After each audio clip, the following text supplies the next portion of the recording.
AS Producciones presenta Cara a Cara con Rosalía. Un saludo cordial, bienvenidos amigos. El día de hoy vamos a hablar sobre algo tan importante que tiene que ver con el arte, pero también tan antiguo casi como el ser humano. Se trata de la danza. Recordemos que desde los tiempos primarios de la humanidad, desde las civilizaciones más antiguas, la danza era una forma de expresión corporal para demostrar ritos, danzas de guerra, danzas de celebración, danzas nupciales, etc. Entonces, es una de las expresiones artísticas más universales y poderosas de toda la humanidad. A través del movimiento transmite emociones, identidad, historia, cultura, conectando a las personas más allá de las palabras. En este programa vamos a hablar sobre diferentes estilos de danza y hablaremos con diversos exponentes de la danza aquí en el Ecuador. Empezamos con Mateo Robalino. Él es bailarín y maestro de danza tradicional ecuatoriana. Se ha formado en danza pluricultural desde los 5 años en el Centro Cultural Huasipungo bajo la guía de la maestra Margarita Pinto. Ha incursionado también en Escuela de Danza Metropolitana, Metrodanza, donde adquirió conocimientos de ballet, de jazz, de danza moderna, urbana, teatro, canto, y ha cursado también en la Universidad Central del Ecuador algunos semestres de la carrera de danza. Tiene una larga experiencia profesional sobre la cual vamos a hablar a continuación. Bienvenido, Mateo, a este programa. Muchísimas gracias por la invitación. Usted nació en la danza. Yo nací... ¿Qué pasó en la familia? ¿Había miembros que danzaban? Mi padre es músico igual ecuatoriano, y pues nací rodeado de sanjuanes, de tonadas, de albazos, de pasacalles. Mi hermana me cuenta que antes de que yo ya gateara o que por lo menos me parara bien, ella me ponía el trencito de los Andes y yo ya estaba moviéndome, ya estaba bailando. Entonces, para mí ha sido desde niño estar rodeado de música, pero no me fui por ese lado. ¿Por qué? Yo me fui por el movimiento, no sé, me nace bailar. Pero claro, usted no tuvo ninguna duda de su vocación, nunca. Jamás. Sí. Jamás. Sí estuve en clase también de música por iniciativa de mi papá, como que mira, a ver cómo te va, pero no, la danza es lo mío. Y de las danzas escogió aquello que había visto desde el comienzo, la danza tradicional o folclórica ecuatoriana. Siempre regresar a ver lo nuestro, lo que nos pertenece, lo que nos hace latir el corazón. Para mí ha sido siempre la danza tradicional ecuatoriana. Ha sido un proceso no solo de comprensión de las danzas, sino vivirlas, de investigación de varios años, y pues la danza tradicional para mí es mi pasión. ¿Tiene usted danzas favoritas? Sí, hace 4 años empecé la investigación de los rucos de Alangasí en tiempos de Corpus Christi. Yo decía, ¿por qué me gusta tanto este pingullo, este tambor que suena? Y pues armando el árbol genealógico con mi abuelita, descubrí que tenía abuelos, bisabuelos en Alangasí. Entonces le dije, claro, ahí está. Claro. Ahí está la conexión, y para mí es una de mis expresiones favoritas. De ahí varias. También he visitado el San Juan de Zuleta, que estamos próximos a vivirlo. Ya voy yendo 5 años y he conectado con esa tradición de una manera única. Tengo amigos que ya considero que son mi familia allá en Zuleta. Y pues la tercera yo creo que sería la Diablada Pillareña. Mi padre es de San Miguelito de Píllaro, y encontrarme con lo propio, con lo mío, ha sido una experiencia fenomenal. Yo bailo desde los 15 años en la Diablada Pillareña. Todos los años, ¿vale? Todos los años. Ahora, en música hay mucho de fusión. ¿Usted qué opina sobre la fusión en el sentido de pensar en mezclar otro tipo de ritmos también dentro de la danza, así como se hace dentro de la música? Que es el momento de hacerlo. La cultura está viva y es cambiante. Eso quiere decir que nosotros estamos en la capacidad de generar nuevas formas de danza tradicional cogiendo estos conocimientos ancestrales. Pero para mí lo importante y el eje para realizar este tipo de trabajos es la investigación. Uno tiene que ser diestro en el tema que está tratando para poder hacer una innovación. O variaciones, claro. Porque necesita justificar. Lamentablemente en la danza folclórica a veces realizan estos procesos sin la investigación necesaria. Entonces se vuelve un champús, se vuelve una mezcla que no tiene nada que ver. Claro. Ahora, la danza etnocontemporánea hoy en día ha tomado más fuerza y es en lo que estoy trabajando actualmente. Cómo traer la danza tradicional ecuatoriana, cómo traer esta esencia ancestral y mezclarla y a fusionarla, hacer una amalgama con la danza contemporánea. Ahora, nosotros tenemos varias raíces, ¿no es cierto? Tenemos la raíz indígena con sus diferentes variantes a lo largo del territorio del país, porque una cosa será lo de Píllaro y otro será la cosa de los bailes de origen quichua o incásicos, qué sé yo. Y hay otra vertiente que es la vertiente afro también, que es tan rica, ¿verdad? Y por supuesto lo español y europeo y de las otras culturas que de alguna forma nos tocan. Claro, Ecuador es vasto en varias danzas. La danza del Pacífico, ¿no? Que tenemos en las costas de Esmeraldas.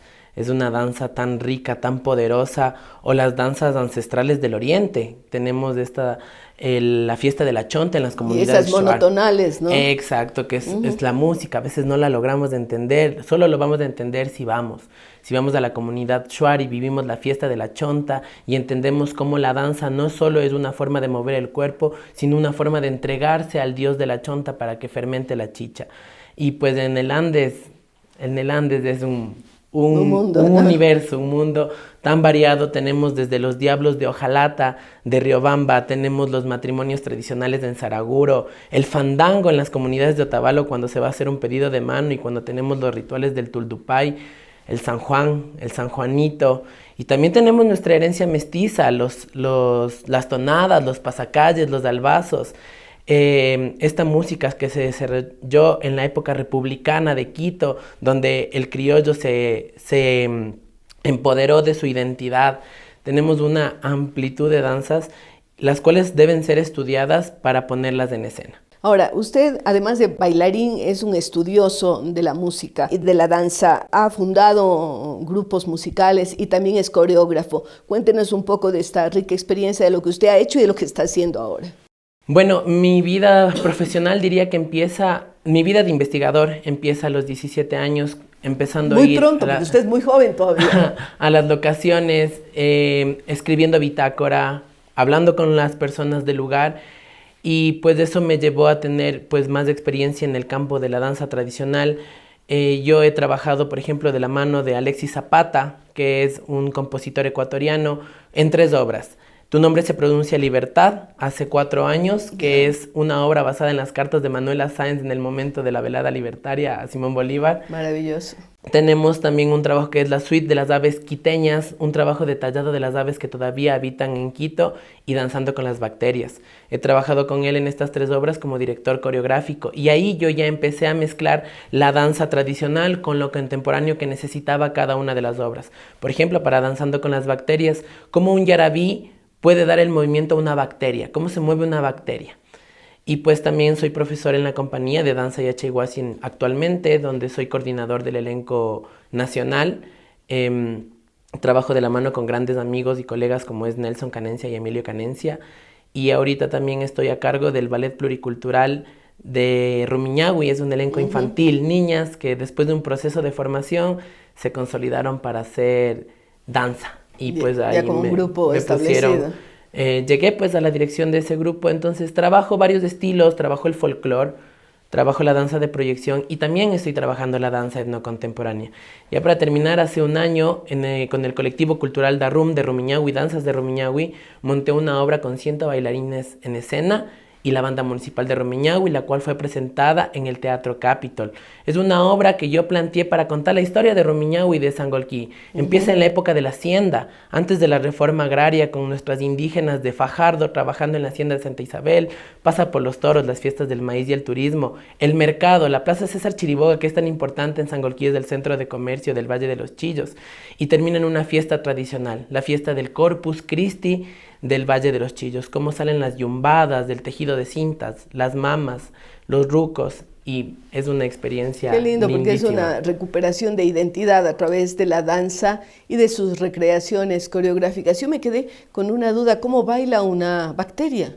Alexis plantea su obra Danzando como las bacterias como un manifiesto en contra de las transnacionales, de las medicinas y cómo hay bacterias buenas en nuestro organismo, claro, y en la tierra, ¿no? Cómo nos hemos desconectado de la tierra y estas bacterias pues se están perdiendo en nuestro organismo. Entonces el proceso fue ir con la codirectora que tuve para esta obra, Jessica Pozo, y buscar videos de las bacterias moviéndose. O sea, vieron lo que se ve a través Ajá. del microscopio, porque uno a simple vista no puede ver ni una bacteria, ni un virus. Y también, ¿no? en el libro Danzando con las Bacterias se describe, porque es basado en un libro que se llama Danzando con las Bacterias, y ahí empieza el proceso creativo de un bailarín o de un coreógrafo.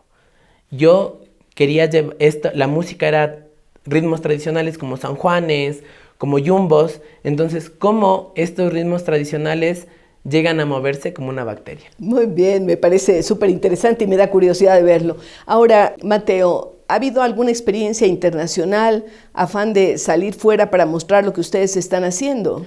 Participé fue una experiencia internacional, pero se desarrolló aquí en Guayaquil. Danza Sin Fronteras. Estuvimos una semana junto a la compañía de danza Yachihuasi, donde doy clases ahora, pues presentando el trabajo ecuatoriano. Y estaban otros países representantes. Vino México, vino Honduras, vino Colombia, una semana muy trabajosa. En realidad, salir de gira no nos permite darnos las vacaciones, sino es en realidad trabajar bastante, porque hay presentación en el día, en la tarde, hay que dormir, hay que lavar vestuario, hay que acoplarse al clima también, pues, en Guayaquil. Entonces, pero una experiencia muy linda. Hablar de danza y de que cada país te hable de su danza, de su identidad, que te muestre, mira, este es mi bordado, ¿me puedes mostrar el tuyo? ¿Cómo es tu bordado? ¿Sabes? Se parecen en algo coincidimos. Claro. Es una experiencia el tema linda. del vestuario juega un papel importante también. Para mi proceso, el vestuario juega el papel fundamental al momento de montar una obra. Así sea para hacer una deconstrucción de un vestuario tradicional, hay que tener la base, saber cómo es un vestuario tradicional y por qué quiero usar estos elementos. Y cuando lo deconstruyo, debe ser por medio de una investigación para llegar a algo más contemporáneo. Por ejemplo, en la danza de las bacterias nosotros utilizamos pantalones hechos con material ecuatoriano, con algodón ecuatoriano de Otavalo, pero le mandamos a hacer un relieve que se asemeje a la estructura bacteriana. Interesante. ¿Cuáles son los planes a futuro, Mateo? Bueno, para mí ahora estoy en un proyecto junto al municipio de Rumiñahui, que es montar una obra que se llama Los primeros habitantes de Chillo. Regresamos a ver mucho antes de que lleguen los incas, incluso a cómo era Chillo, el sector de Chillo. Todo el mundo conoce el Valle de los Chillos, pero este sector se llamaba Urinchillo. Vamos a generar una obra etnocontemporánea. ¿Y qué quiere decir Chillo? Chillo, guava. Guava. Guava. Entonces, en ese la tiempo, producción. La producción. Wow, había, pero más importante es el maíz chillo. Sangolquí era el granero de Quito. Sangolquí tiene una vasta producción de maíz hasta ahora. Tipos de maíces que ya no se ven, como el colorado, como el negro, como el morocho blanco. Se sigue produciendo. Se sigue produciendo de manera casera, en hogares, en las familias de las comunidades. Tienen su chacra ahí, ¿no? La mayoría, por no decir todas, en las parroquias rurales todos tienen su chacrita de choclo, de maíz y de sembrío. Qué lindo. Bueno, yo creo que hemos encontrado en Mateo Robalino una persona apasionada por lo que hace desde muy chiquito y que ahora sigue desarrollándose y buscando esa identidad que es tan importante para el Ecuador. Gracias, Mateo. Mucha suerte. Les agradezco mucho. Y con ustedes, queridos amigos, regresamos luego de una pausa. Tenemos 900 C5 y C6. 6, como los goles que le hicimos a Colombia. Ya, parce, eso fue en las eliminatorias pasadas. Sí, pero fue con la misma selección. Ya sé, lindo dato. Amigos, son 5 con 18.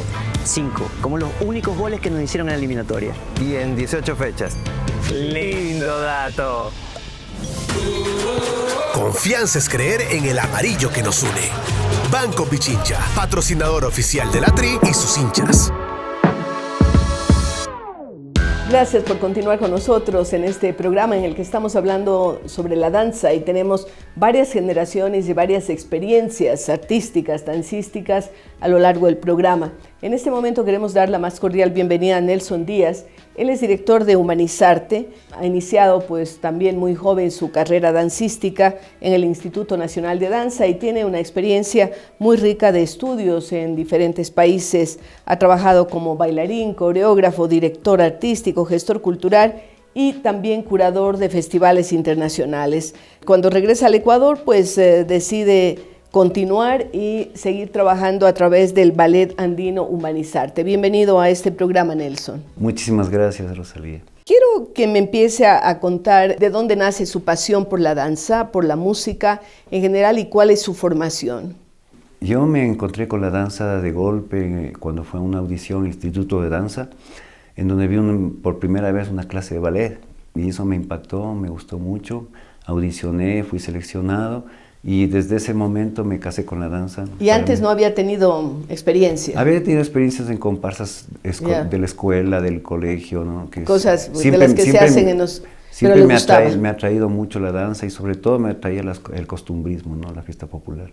Pero usted tiene formación realizada en varios países. Sí, en México, en Perú, en Francia y un poquito en Estados Unidos. ¿Y qué le deja eso? Porque seguramente tuvo diversas experiencias, ¿no? En el sentido de música clásica, de jazz, bueno, en fin, de tantas expresiones dancísticas. Pues muchísimo. Yo soy un bailarín que me he desarrollado de manera versátil. Siempre he profundizado en el ballet clásico, en la danza contemporánea, con muchísimos estilos que hay.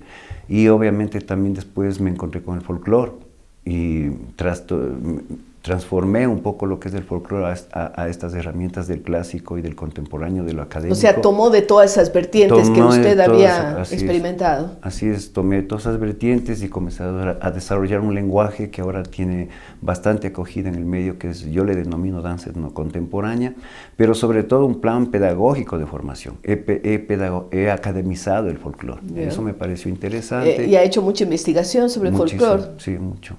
Mucho desde el lado técnico y también desde el lado cognitivo. Todo lo que es las tradiciones, la investigación de los pueblos, las comunidades, la tradición oral, que a mí me parece muy importante, y la fiesta popular, por supuesto, ¿no? A eso, dándole todas estas herramientas técnicas que te proporciona el ballet clásico, que te proporciona la danza contemporánea, y después un tesoro que yo encontré en eso, ¿no? ¿Usted ha recorrido todo el país? Casi todo, ¿no? Siempre queda algún lugarcito, claro. Siempre queda bastantes sitios que uno no sabe y que son maravillosos. De todas esas tradiciones culturales dancísticas, ¿cuál es la que usted considera más suya? El Inti Raymi de Cotacachi me dejó muchísima huella. Yo pude participar durante 4 años con las comunidades de La Calera y eso a mí me impactó bastante porque pude como sentir la raíz de la esencia misma de la fiesta popular ahí, en ese sentido. Y ya más acercándonos en el mundo andino, el ritual del Coyoriti en el Cusco, que justo ahora en la luna llena... Coyorí. Sí, Coyoriti. Ahora en la luna llena, esta luna llena, justamente esta luna que comienza este fin de semana, se celebra cada año ahí el arribo de los apus en este cerro del Coyoriti y da inicio a todos los Inti Raymis en todas las naciones andinas y nos incluimos nosotros en esas naciones andinas porque el Inti Raymi es una fiesta general que se celebra en todo el Tahuantinsuyo. En todo el Tahuantinsuyo contemporáneo. Ahora, ¿cómo ha incorporado usted este término de humanizarte ddentro de la música? Porque ya sabemos que la danza es humana. Claro que puede haber danza animal. Yo he visto a los piqueros de patas azules con sus bailes de cortejo, ¿no? En Galápagos, por ejemplo, y uno ve ciertas tipos de danza, así como oye los silbidos de las aves y sabe que eso es música también. Pero ¿por qué humanizarte? Humanizarte nació porque yo estaba vinculado al movimiento humanista, al pensamiento de Silo. Y como era artista, pues yo comencé a trabajar esto de humanidad con arte, ¿no? Y estaba yo viviendo en Lima, yo era bailarín del grupo Íntegro de Oscar Natters, un grupo muy conocido. En Lima, sí. Y estaba vinculado allá en Lima al movimiento humanista. Entonces, allá me nació la idea de, ¿por qué no creo? Siempre mi pasión ha sido crear un centro cultural, tener un espacio independiente donde se pueda formar bailarines, formar artistas y al mismo tiempo representar, es decir, un espacio de difusión. Y eso es lo que hace con Humanizarte. Eso es lo que hago con Humanizarte. Entonces en Lima creó la base de Humanizarte, el concepto, y luego ya pues me vine al Ecuador y acá es que lo fundé. ¿Usted es nacido dónde? Yo soy quiteño. De Quito.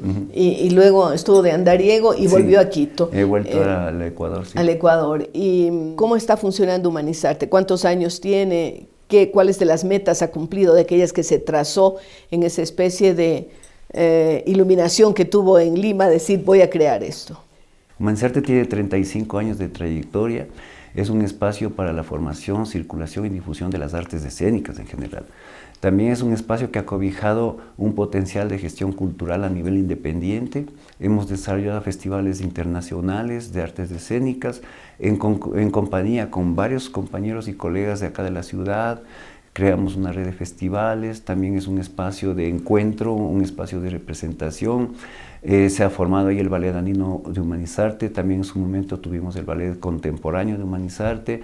Hemos sido núcleo Ecuador de la red de promotores culturales de Latinoamérica y el Caribe, que ha tenido bastante incidencia en la circulación de los artistas. Gracias a esa red, en su momento, pudimos traer artistas connotados acá al Ecuador, como en su momento Luzmila Carpio. Yo fui el primero en entrarle acá por 2 ocasiones, esta famosa cantante boliviana. Y también pudimos traer muchas obras de teatro, como hemos traído a Lluvia Ascani, a Matacandelas, Candelaria, El Galpón. Por otra parte, nosotros estamos ya trabajando en un libro de pedagogía de lo que es mi técnica de formación de bailarines para la danza etnocontemporánea. Y también con Humanizarte hemos estado pues también en diferentes espacios y medios de la ciudad. Ahora estamos nuevamente en nuestra casa, ubicada en La Mariscal, con una casa que yo la diseñé como café danza, con un espacio, con un teatro. Y ahí es donde estamos desarrollando. Acabamos de hacer la Semana de la Danza y fue un éxito, una cosa muy, muy bonita. ¿Tienen sus presentaciones dentro de la Tenemos casa? ¿Para cuántas personas? Tiene una cabida de 150 personas. Es grande, sí, claro. Un escenario de 10 por 10, hecho para la danza, muy acogedor. ¿Y cuántos bailarines en escena?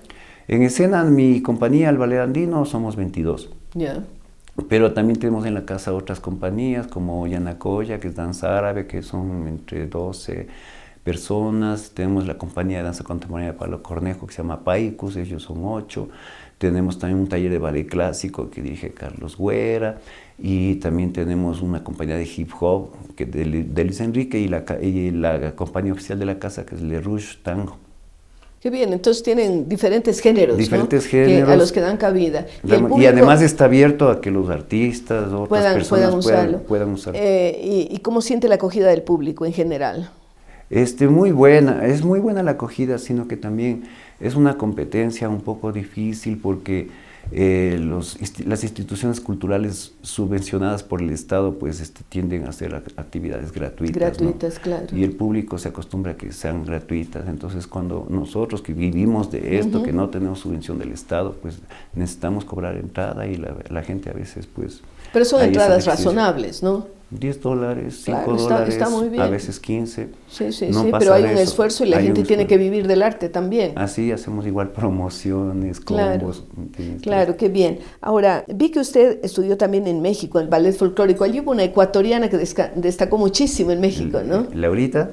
Y otra... Laura Solórzano y también Patricia Ulestia. Patricia Ulestia, que llegó a ser directora, creo, ¿no? Patricia Ulestia, yo la conocí en México cuando era directora de la Compañía Nacional de Danza. Claro. Ella fundó O sea, que una ecuatoriana sea directora de una compañía nacional en México es palabras mayores, ¿no? Sí, porque México tiene una gran trayectoria artística. Hemos tenido grandes representantes allá, también Arturo Garrido, que estamos Arturo, celebrando el ¿está cuarto ahora año otra vez allá? No, estamos en el 4º año de su fallecimiento. Ay, Dios mío, yo me acuerdo de él, que yo lo nombré como director de la Compañía Nacional de Danza. Ahí está. Arturo, sí, yo hice un concurso y cuando estaba de subsecretaria de Cultura, no sabía del fallecimiento de Arturo. Falleció hace 4 años, lamentablemente. Qué pena, pero porque era un extraordinario, claro. Dejó su legado en San Luis Potosí, tiene un espacio que se llama El Coyote, la Orilla del Coyote.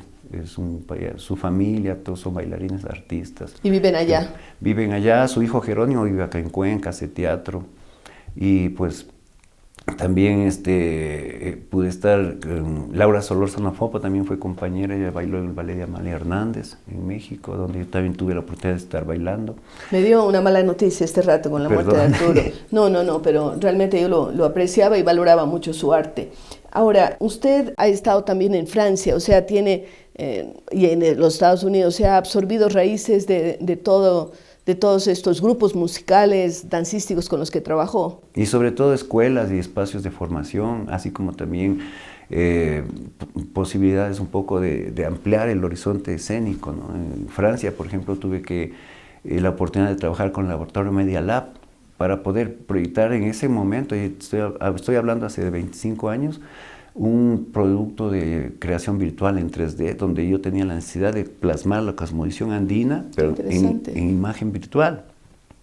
Y eso tuve un proyecto que se desarrolló con el apoyo de la Alianza Francesa y que trabajé por allá. Así también pues montones de giras internacionales con mis agrupaciones.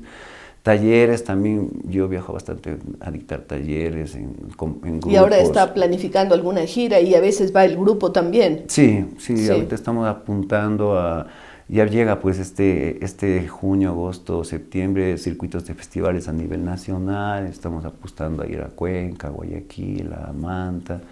Se ha generado, y eso lo veo muy bien, los mercados de artistas culturales. Se desarrolló uno recientemente en Cuenca, dirigido por Juan Andrade Polo, y he sido seleccionado como residente para un festival en Chile, en Chiloé, y me voy a fin de año. A Chiloé, muy Chiloé bien. es todo donde ya allá son solo en el islas. sur, claro. Ya son solo islas y ahí son muchas comunidades mapuches y dicen que desarrollan un festival, un desfile a través de las islas y las barcazas.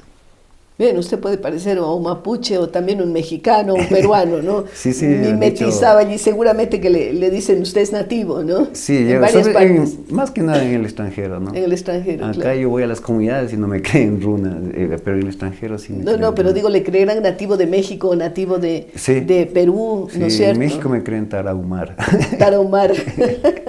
Muy bien. ¿Qué les diría usted a los jóvenes que quieren incursionar en la danza? Porque usted es un motivador y usted es un formador. ¿Qué les diría a esos jóvenes que a veces dicen, pero me voy a morir de hambre si me dedico a la danza? ¿Qué les diría? ¿Cómo los estimula a que sigan su vocación?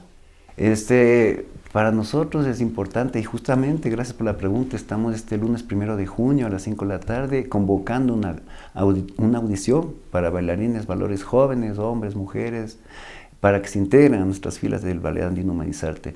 Y que nosotros estamos trabajando durísimo y apostando durísimo por el desarrollo de un mercado para la danza, de un mercado sobre todo para esta danza tradicional que desarrollamos en Humanizarte. Y yo creo que hay muchísima salida para eso. Es también el apoyo de los medios de comunicación como ustedes que nos aportan y consolidan un poco nuestra presencia. Y también poco a poco que el gobierno, las instancias gubernamentales en las diferentes secciones puedan apoyar el desarrollo de los artistas independientes, porque una cosa son las instituciones que vienen apoyadas por el Estado, pero otras cosas son los grupos independientes que somos los que tenemos realmente el sello de la identidad cultural ecuatoriana. Entonces, yo apreciaría mucho que los jóvenes vengan, se involucren y apuesten por la danza. Maravilloso. Bueno, aquí sabe que está con las puertas abiertas. Queremos agradecer a Nelson Díaz, director de Humanizarte, hombre apasionado por la danza, que nos ha dado algunas de sus experiencias. Con ustedes regresamos luego de una pausa. Decides ser más. Con el respaldo de más de 90 centros y más de 50 años de trayectoria. Líderes en educación en línea y tecnología de vanguardia. Con movilidad estudiantil y más de 40.000 alumnos. Únete a la UTPL.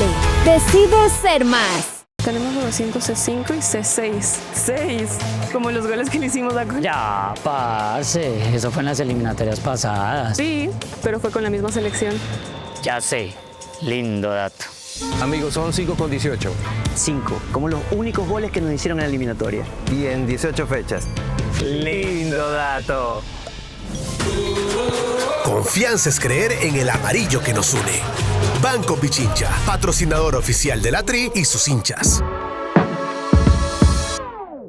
Y continuamos con nuestro programa sobre la danza y tenemos la suerte de contar con la presencia de Katerina Ignatova. Es una artista escénica, bailarina, coreógrafa y maestra de gimnasia rítmica y danza con una trayectoria de más de 20 años. Como podrán darse cuenta por el nombre, es rusa, de madre ecuatoriana, vive entre Rusia y Ecuador y tiene una riquísima experiencia profesional con varias obras presentadas. Es autora de libros de los que vamos a hablar a continuación. Gracias, Ekaterina, por estar con nosotros y cuéntenos un poco de dónde viene el amor por la danza. Bueno, el amor viene desde muy pequeñita. ¿Su madre? Mi madre estudió gimnasia rítmica, fue a la Unión Soviética a estudiar allá.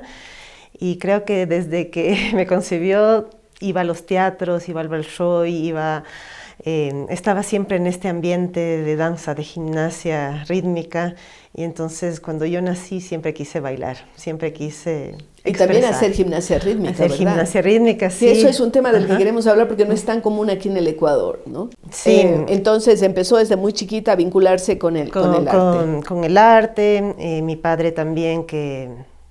Bueno, está relacionado con el deporte, pero también es una persona que lee mucho, que siempre me llevaba a los teatros de pequeñita, que me impulsaba hacia el arte. Entonces mi madre y mi padre fueron los pilares fundamentales para que me guste la danza y la gimnasia rítmica. ¿Cuál es la danza que prefiere a lo largo de su vida y de las presentaciones? Sí, la danza en la que yo participo se llama danza contemporánea. Es una danza muy expresiva, en donde existe esta libertad de poder saltar, de girar, de caer al piso y de contar historias. Eso es lo que más me gusta. ¿Y qué tiene esto, la danza, que ver con la gimnasia rítmica? ¿Gimnasia rítmica es un deporte o es un arte? Yo lo defino como un deporte-arte, sí. Sí, porque la gimnasia rítmica involucra lo que es la danza, la flexibilidad, las acrobacias, la música, el ballet. Todo eso en un conjunto con la utilización de implementos como los aros, las cintas, las pelotas, las cuerdas, las clavas. Entonces es un deporte muy expresivo. ¿Y gimnasia rítmica va a las Olimpiadas también? Sí, va a las Olimpiadas. Mi madre fue a estudiar justamente gimnasia rítmica y trajo la gimnasia rítmica al Ecuador. En el Ecuador existía ya la gimnasia olímpica, pero ella trajo la gimnasia rítmica al Ecuador.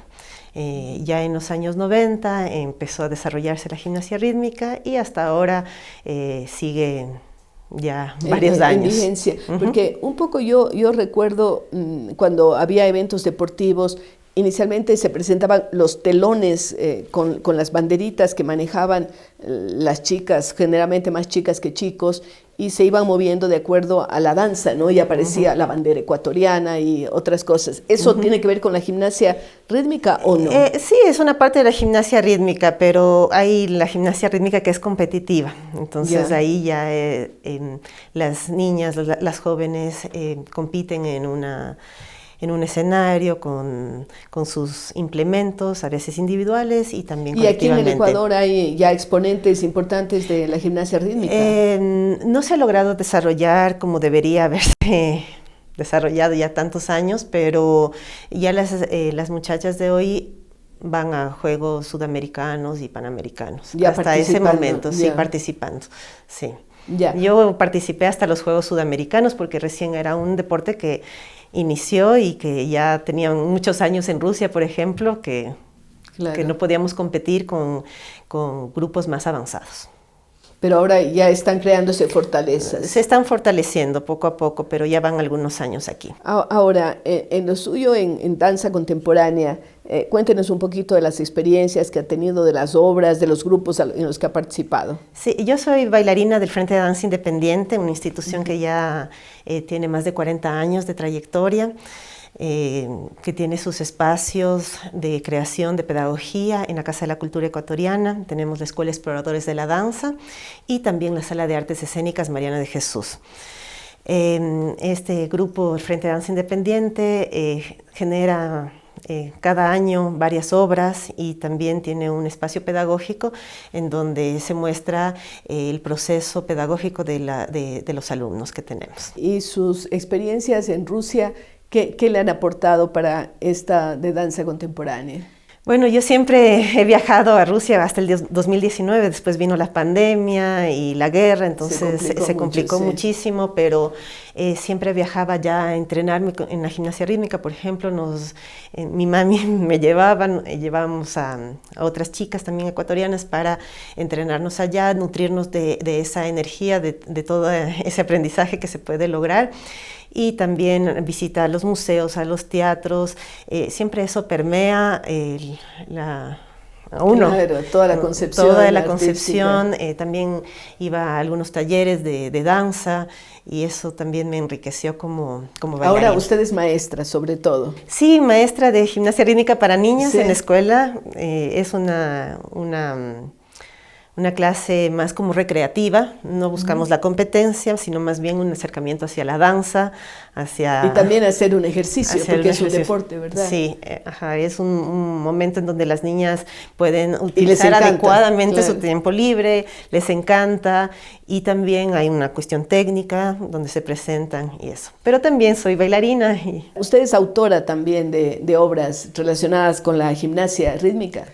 Sí, soy autora de 2 libros. El uno es Camino Danzado, Memorias de un arte resistente en Quito, que se basa como en la historia del Frente de Danza Independiente, su carácter creativo, innovador, crítico.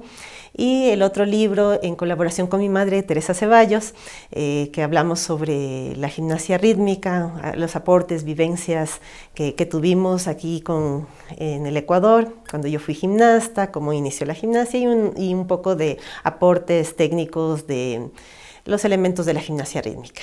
¿Cuáles son los planes a futuro? Bueno, nosotros que queremos seguir exponiendo nuestro arte, seguir bailando, tenemos como Frente de Danza y con mi compañero Terry Araujo varias coreografías, obras importantes que hablan no solo estéticamente, sino de un contenido social. Tenemos la obra El Desierto o el Otro Mar, que habla sobre la migración humana y lo plasmamos en nuestra obra. Tenemos la obra Mírame a los ojos, estás ahí, que habla sobre los desaparecidos, niños y jóvenes desaparecidos en el Ecuador y el mundo entero. Tenemos la obra Prometo no obedecer, cuando el destino se emancipa, que es una obra interactiva en donde tenemos cartas del tarot y el público puede coger una carta y en base a la carta que escoja, nosotros bailamos es una creación casi colectiva ahí, ¿no? Sí, y es como interesante porque la obra nunca va a ser la misma. Siempre según la carta que escojan se va desarrollando la obra. Tenemos una obra que también se llama Ese instante que no se olvida, visión de mujer, sobre la feminidad, donde 3 coreógrafos importantes del Ecuador investigan este tema y lo plasman en una interpretación de una mujer. ¿Y qué opinas sobre las mujeres en la danza ecuatoriana, nombres como Susana Vaca? Susana Reyes. Susana Reyes, perdón, como María Luisa González y otros. ¿Qué opina de la evolución de la danza aquí en el Ecuador? Yo creo que es sumamente importante. La danza también es femenina, la danza expresa tantas cosas, tantas emociones, y creo que es importante que nosotras, coreógrafas y bailarinas, tengamos nuestro puesto en la danza ecuatoriana. Creemos que nosotros tenemos la capacidad y la fortaleza para presentar obras de calidad y buenas para el público. Ahora, ¿ustedes participan en festivales tanto en el Ecuador como fuera del país? Sí, siempre estamos tratando de rehacernos, de recrearnos, postulando.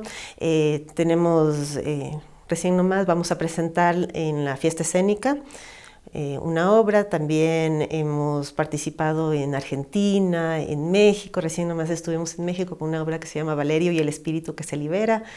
Una obra muy bonita, intergeneracional y familiar. Nombres muy poéticos los de las obras suyas, ¿sí? Sí, y en realidad son obras con mucha pasión, con una historia, y que lo importante que también sean de calidad, que no sea cualquier cosa, porque eso es importante. Que muy exigentes. Exigentes a nivel dramatúrgico. ¿Participan en estas giras 2 personas o más? Los directores somos Terry Araujo, que es un coreógrafo reconocido ya también de 40 años de trayectoria, y yo, pero tenemos un grupo de colaboradores y de bailarines. En esta obra El Desierto participamos 6 personas. ¿Y cómo van obteniendo que más jóvenes se vayan por esta línea de la danza contemporánea? Creo que es importante formar los públicos desde pequeños. Yo trabajo con niños, con niñas, y desde ese espacio pedagógico voy como incentivándoles para que... Y ya tiene varios casos de estas niñas que siguen en la danza o que continúan ya un proceso, y los padres también asisten a las funciones, vienen a ver en familia. Entonces yo creo que eso ya es un gancho para que continúen, para que sigan, para que también recomienden a otras personas y así tener más acceso. Excelente, muchos éxitos, Ekaterina, en todos sus trabajos con la danza contemporánea y también con la gimnasia rítmica de la que nos ha hablado con tanto entusiasmo. Y queridos amigos, con ustedes regresamos luego de una pausa. Decides ser más. Con el respaldo de más de 90 centros y más de 50 años de trayectoria. Líderes en educación en línea y tecnología de vanguardia. Con movilidad estudiantil y más de 40,000 alumnos. Únete a la UTPL. Decides ser más. Información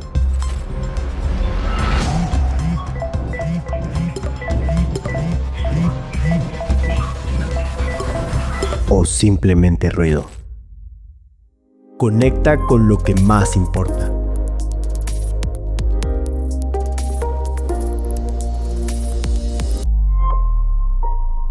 La hora.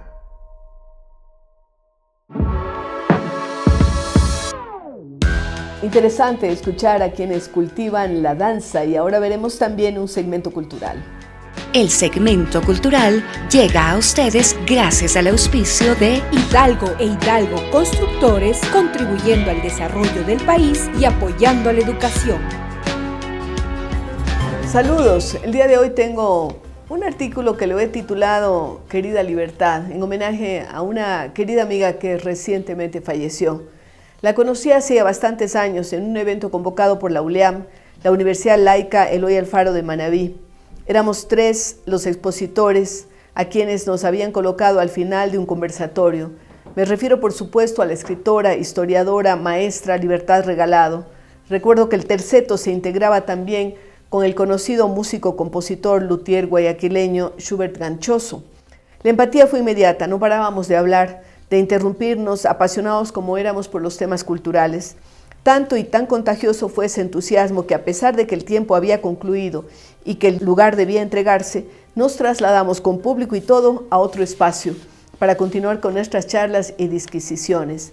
Creo que allí se forjó una especie de hermandad espiritual sostenida a lo largo de décadas con Libertad Regalado, esta luminosa mujer que no dejó hasta su último aliento de vivir y suspirar por su Manabí, la tierra en la que nació, aunque sus raíces paternas y maternas la unieran con la sierra.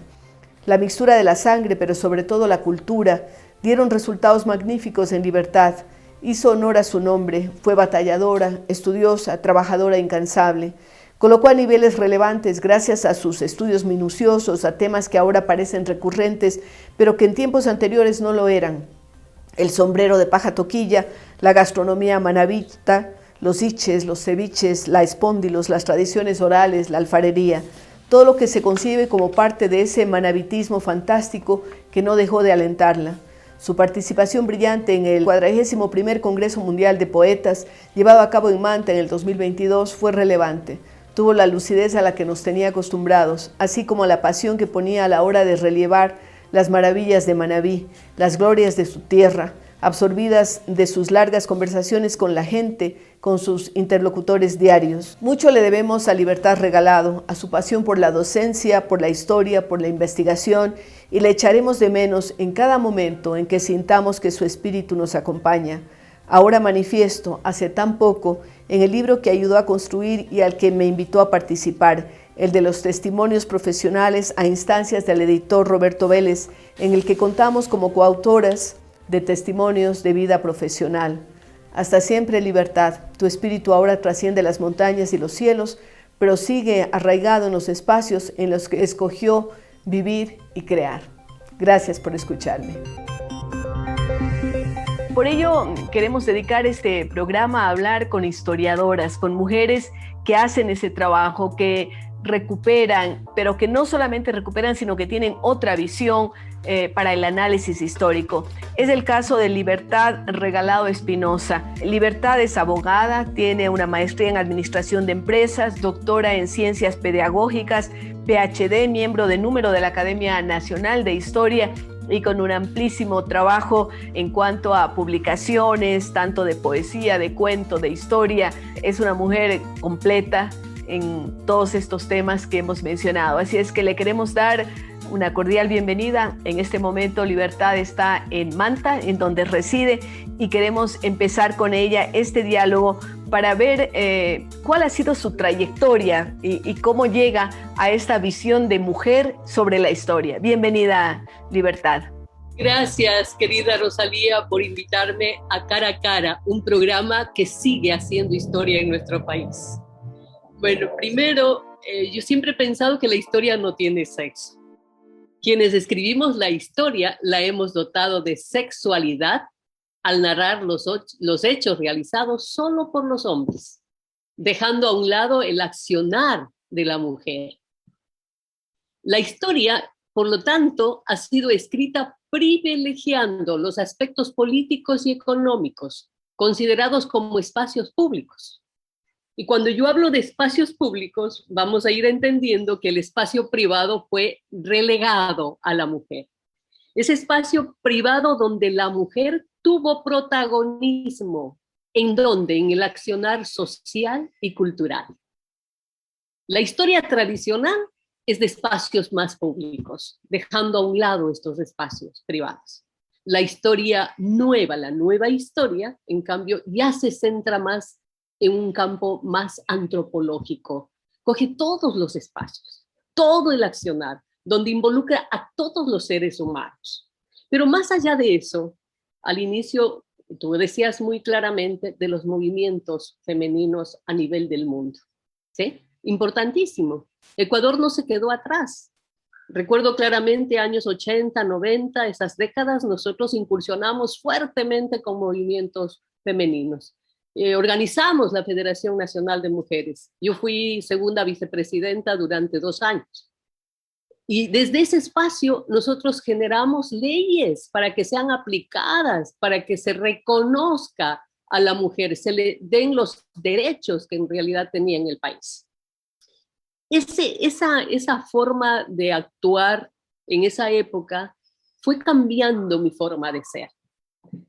Esa forma tal vez a veces complementaria, siendo parte de, una más de, atrás de, al lado de, para coger liderazgos, para decir hombre y mujer podemos hacer lo mismo, incursionar en lo mismo, realizar acciones que beneficien a los demás.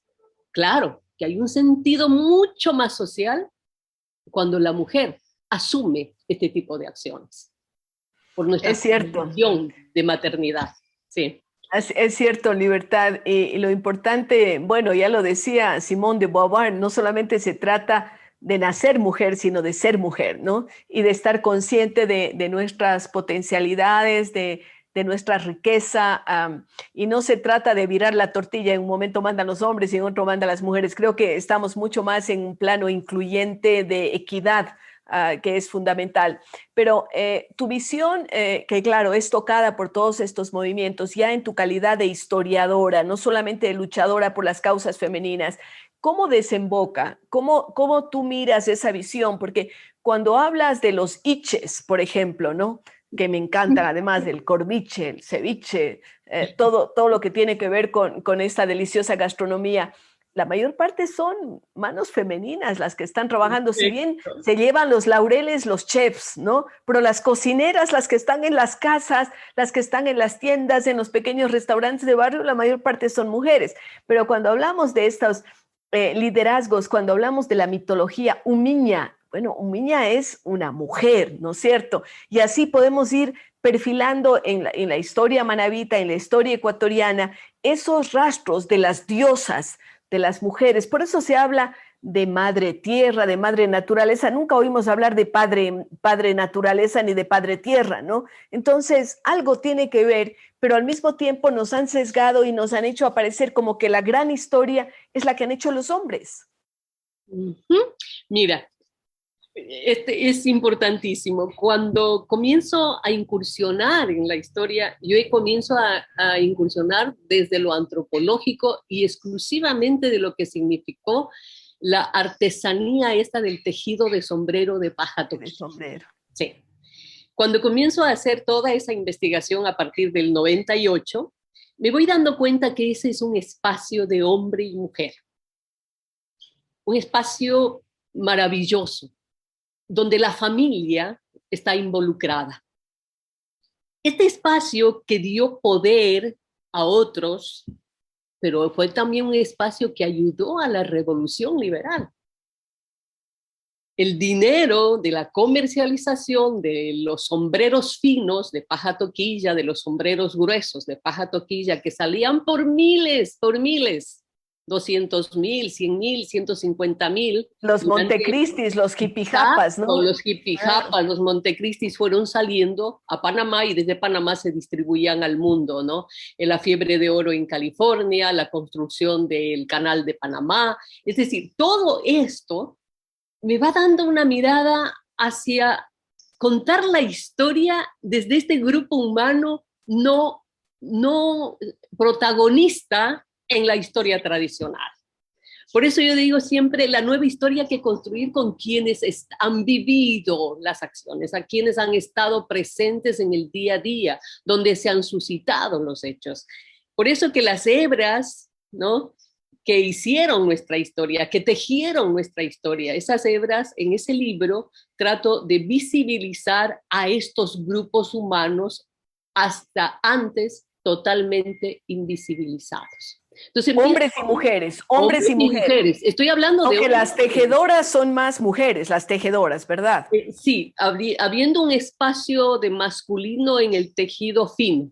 Yo siempre he explicado, cuando tratamos de tejer sombreros extra y súper finos, los dedos de la mujer, ya allí la suavidad que se requiere para ese hilo de paja toquilla, que es como el hilo de tu cabello, que es como un pelo, es un pelito, ¿no?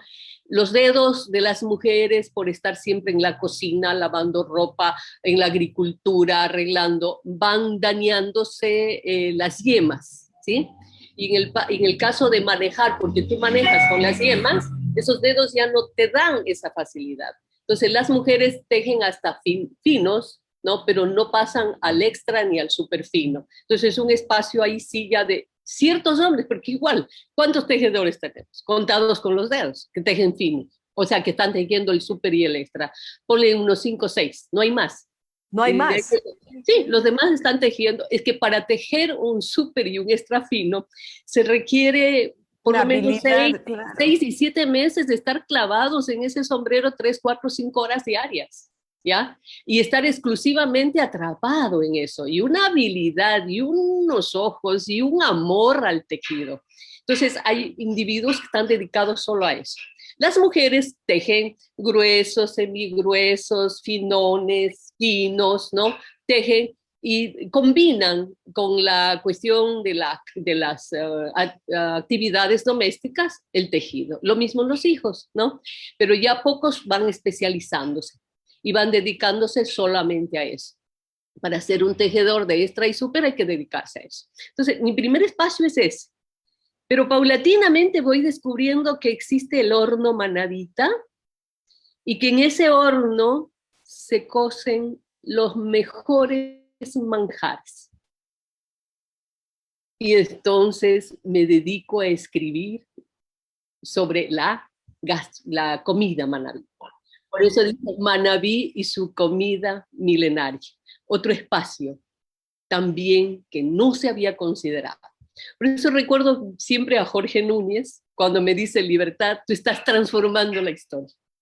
Estás escribiendo de cuestiones que nunca nosotros pensamos hacerlo y dando valor a estos espacios olvidados, ¿no? Y es en ese ámbito que me muevo. Ahora estoy trabajando un tema que cuando tú lo leas, ese artículo ya lo estoy terminando, de los linajes cacicales en la costa pacífica. Porque cuando he hecho la pesquisa en esos documentos antiguos, mi pesquisa va buscando mujeres, y te lo estoy diciendo, va buscando mujeres. Esa es mi pesquisa en los documentos, ¿no? Y me encuentro con una cacica cercana al pueblo de Tosagua, narrada por Trujillo en 1534. 3 meses. Y ellos alaban la comida de esa cacica. Pero me topo con otro documento en el año de 1626 de una Victoria Yigua, posiblemente descendiente de Yigua, Tualí, del cacique de Manta. Esta Victoria Yigua es cacica de Manta demanda al marido por traición y pide la nulidad de su matrimonio ante el arzobispo. En esa época. En increíble. esa época le niegan y ella apela y declaran al marido de ella, lo declaran en rebeldía porque no asiste a Quito a defenderse, ¿ya? Entonces vemos a una mujer, a una cacica con esa contraventora en esa época donde la iglesia quería dominar las almas, los cuerpos y de todo, pero esta no se deja. Vemos a una María Peranzules en 1728, una de las mejores cacicas, dice que era una señora cacica de Jipijapa. Catalina Anzules de Sancán, otra cacica. Y María Caiche de Daule, la señora cacica entre 1595 y 1634. ¿Qué significa esto? Que la mujer tenía poder, que la mujer regía grandes territorios. Cuando entonces comienzas a hacer este tipo de pesquisas, te das cuenta que algo en el tiempo, en el manejo de la estructura social implantada por los españoles, fue cambiando la forma, las jerarquías de nuestros pueblos. Qué interesante es lo que dices, Libertad, porque también las españolas se quejan de que fueron invisibilizadas, ¿no? Las mujeres que tanto en España como venían acá, que tenían un rol, pero que no, pues eran los conquistadores, eran los encomenderos. Yo creo que esta visión que tú estás dando a esa recuperación de las cacicas, estas señoras poderosas, ¿no? Que tenían injerencia en sus pueblos y que luchaban por mantener además sus espacios, es algo que ha estado invisibilizado. Me encantaría seguir conversando por siempre, por horas, Libertad, pero los tiempos en televisión son escasos. Pero tú nos has dado ya ese sabor de decir historia de mujeres escrita por una mujer. Me encanta lo que estás haciendo y muchas gracias, Libertad. A ti, muchísimas gracias, Rosalía. Me encantaría, estos espacios son maravillosos para comunicar, invitar a las mujeres a escribir historias locales, porque en esas localidades están verdaderas líderes que pueden hacer mucho por el país, primero desde su localidad, ¿no? Y después por el país. Es cierto. Muchas gracias. Gracias, Libertad. Gracias. Y con ustedes, queridos amigos, continuamos hablando con historiadoras sobre historia. Ya regresamos. El segmento cultural llegó a ustedes gracias al auspicio de Hidalgo e Hidalgo Constructores, contribuyendo al desarrollo del país y apoyando a la educación.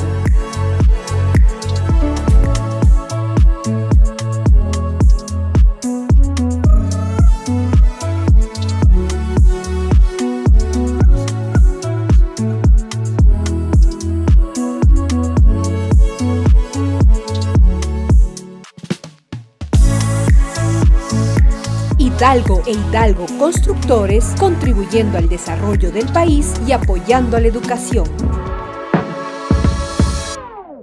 Con la danza sentimos esa comunión, ese contagio, diríamos así, de sentimientos y de expresiones maravillosos. Cada ritmo y cada estilo representa una forma distinta de entender el mundo y de expresar la esencia humana. Lo hemos visto a través de nuestros invitados el día de hoy. Y queremos invitarles a ustedes, ya terminando casi este programa, a que continúen mirando el Club de los Abuelos y que nos manden sus experiencias. También les invitamos a visitar la página web de Fundación Fidal que aparece en pantalla y que revisen nuestras revistas EduNews y Verde Ecuador. Queremos que se sumen a nuestras redes sociales en las que estamos, en Facebook Live, en YouTube, en Twitter o X actualmente. Y al despedir el programa queremos referirnos a un poema de Blanca Varela, una de las voces más destacadas de la literatura latinoamericana del siglo XX. El poema que les traemos hoy se titula Alba. Al despertar me sorprendió la imagen que perdí ayer, el mismo árbol en la mañana y en la sequía el pájaro que bebe todo el oro del día. Estamos vivos, ¿quién lo duda? El laurel, el ave, el agua, y yo que miro y tengo sed. Gracias, amigos, y hasta la próxima semana.